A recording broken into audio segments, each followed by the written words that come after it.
The Adventure of the Cardboard Box is a short story penned by Arthur Conan Doyle. It is written in a straightforward tone, and most of the mystery unfolds during the time of its investigation. The plot of the mystery in this story is mainly depicted in the narrative of thinking that Detective Sherlock Holmes presents when he is encountered with the clues. It is only the description of his thought process in which most of the mystery is shown to be solved in the story. The story goes something like this. A retired woman named Mrs. Susan Cushing, who lives in Croydon, receives a parcel containing a yellow cardboard box packed in a brown paper. Inside the box are two raw ears freshly cut off from two human bodies, lying inside a mound of coarse salt. The parcel was sent from the city of Belfast, yet its owner remains uncovered by the authorities. The case goes under the investigation of Inspector Lestrade of Scotland Yard, who suspects three medical students for sending this parcel to the woman to carry out a mischief. He suspects them because these three medical students once lived as tenants in the woman's house and were thrown out by her because of their spoiled behavior. Lestrade seeks the help of Detective Sherlock Holmes, who visits the woman's house along with his friend Watson, who is also the narrator of the story. Holmes, who is a crackerjack at solving mysteries, walks to the woman's backyard to witness and inspect the cardboard box himself. Having examined the box and its contents, Holmes suspects that it is an evidence of a serious crime and not merely some prank or mischief. As per his thinking, there are many reasons for this. First and foremost, if the medical students had hacked the ears of some dead body in their laboratory, the ears would have been dipped in preservative fluids and not merely covered in salt. Second, the handwriting scribbled on the package appeared to belong to someone who was not very educated and was largely unfamiliar to the locations of Croydon.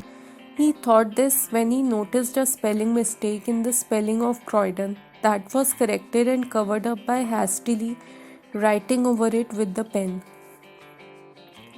Upon putting back the package where it was kept, Holmes began asking a series of questions from Mrs. Cushing, while also scrupulously observing the surroundings of her living room. His observations revealed that Susan has two sisters named Mary and Sarah. Mary is married to a man named Jim Browner, who is a sailor. Holmes quickly dispatches a telegram to an acquaintance of him in Liverpool, where the Browners are known to be residing. Post this, he visits Sarah's house and comes to know that she will not be able to meet him as she has brain fever. Soon enough, he receives a response to his telegram which informs him that the Browners have not been present at their residence since the past 2-3 days. His analysis that the parcel's receiver was originally intended to be Sarah Cushing and not Susan Cushing is proved to be true. Later on, as they catch Jim Browner, he confesses his crime and blurts out the entire story. He was the one who had sent the parcel to Susan's house, thinking that Sarah was living with Susan as she used to do in the earlier days. The name S. Cushing written on the parcel had sparked the confusion whether it was for Susan or Sarah. It was for Sarah.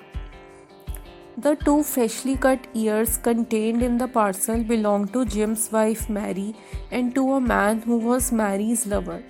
He had sent these to Sarah as a form of revenge.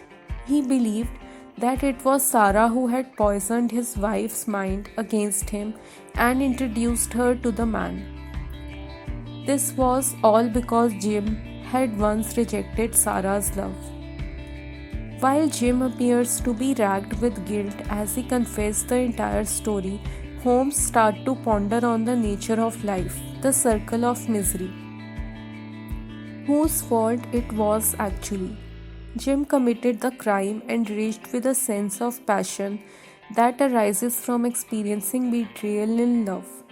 At the same time, a crime indeed was committed that cannot be denied. So, whose fault it was? Sarah's, who interfered in their happy relationship, the other man who indulged in an affair with his wife Mary, or him? In the end, the truth remains unanswerable. Thank you.